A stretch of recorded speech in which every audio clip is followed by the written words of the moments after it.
बिस्मिल्लाहिर्रहमानिर्रहीम। अस्सलाम वालेकुम। ईरान अमेरिका जंग बंदी जिस ड्रामाई अंदाज में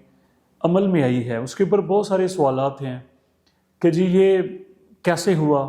और ये क्यों हुआ, और ट्रंप ने जो वक्त लिया है जी 5 दिन हम हमले नहीं करेंगे, क्या ये इसका क्या मतलब है, और ये क्या ये वक्ती तौर पे ये सीज़ फायर है या कि ये जंग बंदी है। ये बहुत सारे सवालात हैं। लेकिन इसी दरमियान में कल की ये बात है कि कल वाइट हाउस में जो ओवल ऑफिस है ट्रंप का, उसने वहाँ पर एक प्रेस कॉन्फ्रेंस की है। उसमें उसने कुछ बातें बड़ी अजीबो गरीब की हैं जिसको मज़हा का खेज कहा जा सकता है। उसने कहा है कि जी हमने ये जंग जीत ली है। ये बात सुनने ज़रा, ये कैसी जीत है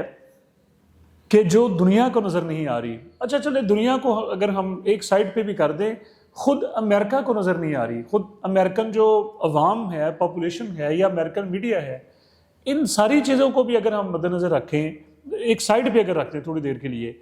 हत्ता के बात यहाँ तक है कि अमेरिकन गवर्नमेंट को नज़र नहीं आ रही, अमेरिकन फ़ौज को नज़र नहीं आ रही कि क्या इसमें हासिल किया है और ये कौन सी जीत है और ये किस तर्ज की ये जीत है जो अमेरिका ने हासिल कर ली है।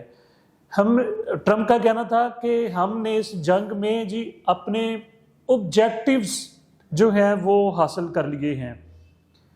अच्छा, ये भी एक बड़ी अजीबोगरीब बात है कि ट्रंप की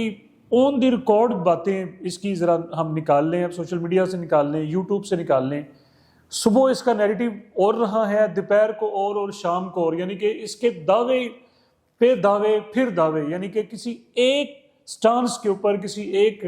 नैरेटिव के ऊपर ये नहीं रुका। कभी क्या कभी क्या कभी क्या। तो फिर जब एक ऑब्जेक्टिव ही ट्रंप का नहीं रहा तो फिर वो कौन से ऑब्जेक्टिव्स हैं जो हासिल कर लिए। यानी कि बातें तो ये रोने वाली हैं जिस तरह के नुकसान हुए हैं, लेकिन ये हंसी वाली बातें हैं।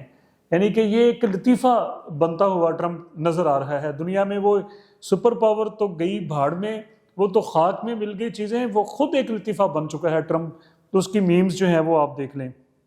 वो कहा उसने ये है कल कि जी अगर अमेरिका हमला ना करता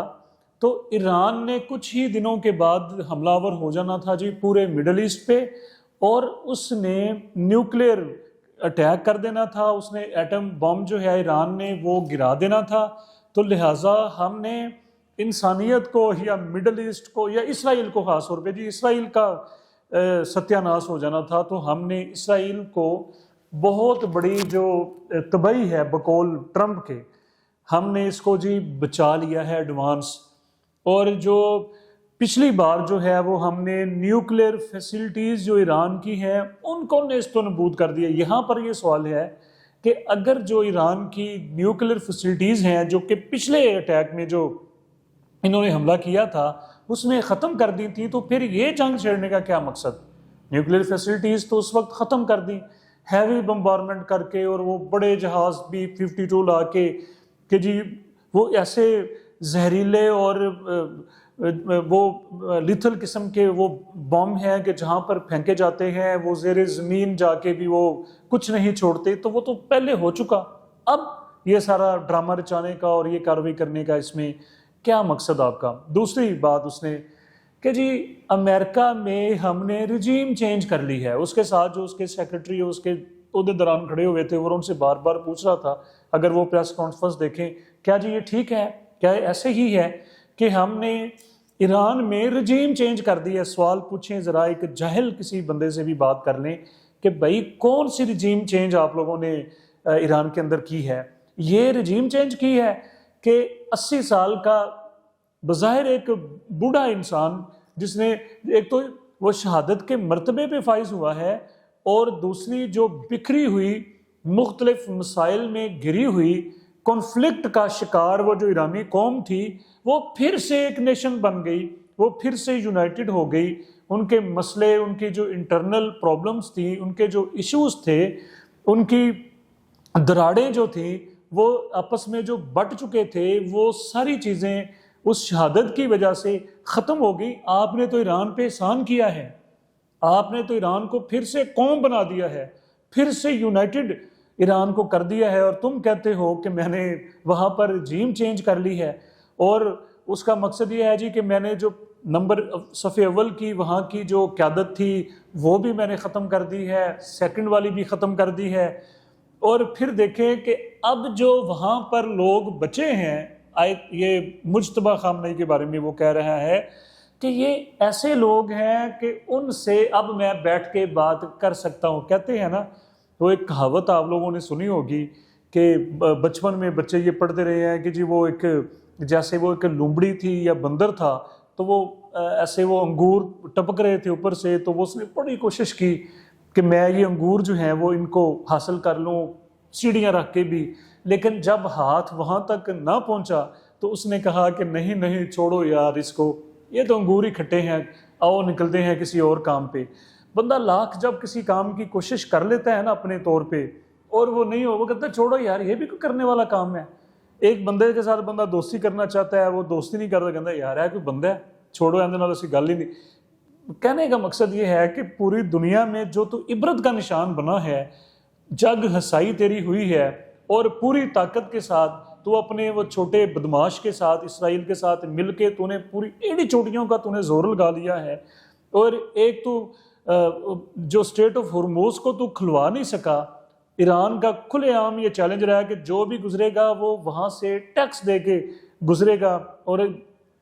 امریکہ جو ہے اور اسرائیل تو وہاں سے بالکل ان کی تو موومنٹ کوئی ہو ہی نہیں سکتی۔ تو 4 ہفتوں میں تو نے ہر قسم کے ویپنز استعمال کر لیے، تو نے ہر قسم کا زور لگا لیا، لیکن تو کچھ نہیں اکھاڑ سکا ایران کا۔ اور اب تو کہہ رہا ہے کہ میں نے وہاں پر جناب اپنے آبجیکٹیو حاصل کر لیے ہیں، وہاں پر رجیم چینج کر دی ہے، اور اب جو ہے وہ ان کے ساتھ میں ڈائیلاگ کر سکتا ہوں، میرے مذاکرات ہو سکتے ہیں، اب ایران سے کوئی خطرہ نہیں ہے۔ تو بہرحال یہ پاگل ہو چکا ہے، یہ شکست کا شکار ہو چکا ہے، یہ جو ایک بہت بڑا جو بت بنا ہوا تھا سپر طاقت کا کہ جی ایران ایران تو چھوڑے، دنیا کا کوئی جو ملک جو ہے وہ امریکہ کی طرف سوچ بھی نہیں سکتا کہ کوئی آنکھ اٹھا کے دیکھے، کوئی اس کی یس سر کے سوا کوئی نو کوئی بولنے کی جسارت کرے۔ تو مڈل ایسٹ بیچارہ تو عرب پھنسے ہوئے تھے کہ وہاں پر جناب ان کے بڑے بڑے انہوں نے اپنے بیسز بنائے ہوئے تھے کہ جی ہماری ہوا کی طرف کوئی نہیں دے سکتا، امریکہ بہادر نے جو ذمہ داری لی ہوئی ہے، اور ہم تو جناب اس کی پروٹیکشن میں جیسے بچے وہ ہوتے ہیں نا مرغی کے پروں کے نیچے بچے، ہم تو امریکہ کے پروں کے نیچے بیٹھ، ہمیں کوئی کیا۔ لیکن وہ سارا بھانڈا پھوٹ چکا ہے، وہ ساری بربادی اور سارا اس کی طاقت کا جنازہ جو ہے وہ ایران نے اللہ تعالیٰ کی مدد سے، ہم تو یہی کہیں گے، اور یہ دنیا بھی جانتی ہے کہ وہ کون سے ایسے ممالک ہیں جنہوں نے اس کی مدد کی، ان کو لوکیشنز دیں، اور ان کے ساتھ جو ہے وہ فزیکل وہ آئے، اور وہ امریکہ کا جنازہ اور ٹرمپ کا جنازہ جو ہے یہ نکل چکا ہے۔ اور یہ اصل آخری بات یہ ہے کہ وہ فیس سیونگ ایک چیز ہوتی ہے کہ چلیں بندہ کچھ نہ کچھ جی ہم نے تو یہ اپنے مقاصد بھی حاصل کر لی ہیں، اچھا سوچنے کہ اب کہے کیا وہ، اس نے مڈ ٹرم الیکشنز میں بھی جانا ہے، دنیا کو بھی فیس کرنا ہے، کچھ 4 بڑکیں بھی مارنی ہے۔ تو یہ وہ ڈرامہ ہے جو ہر ہارنے والا بندہ، ہر مار کھانے والا، ہر کٹ کھانے کے بعد جو بچے یہی کہتے ہیں کہ نہیں جی نہیں میں تو یہ کر دیتا، میں نے انہیں چھڑوا دیتا، میں وہ کر لینا سی، تو یہ فیس سیونگ وہ کر رہا ہے۔ تو بہرحال اس سے بڑا کوئی دنیا کا دہشت گرد نہیں ہے، جیسے ہم نے پیچھے بھی کہا تھا کہ ویتنام میں جو اس نے کیا، افغانستان میں کیا، عراق میں کیا، ایران میں کیا، ٹھیک ہے جی لیبیا میں کیا، تو پھر جاپان میں کیا۔ تو یہ دنیا کا سب سے بڑا دہشت گرد ہے، اور یہ بے نقاب ہو چکا ہے، اور بلکہ اس کی درگت بن چکی ہے۔ اگلے ویلاگ تک کے لیے مجھے اجازت دیجیے، بہت شکریہ۔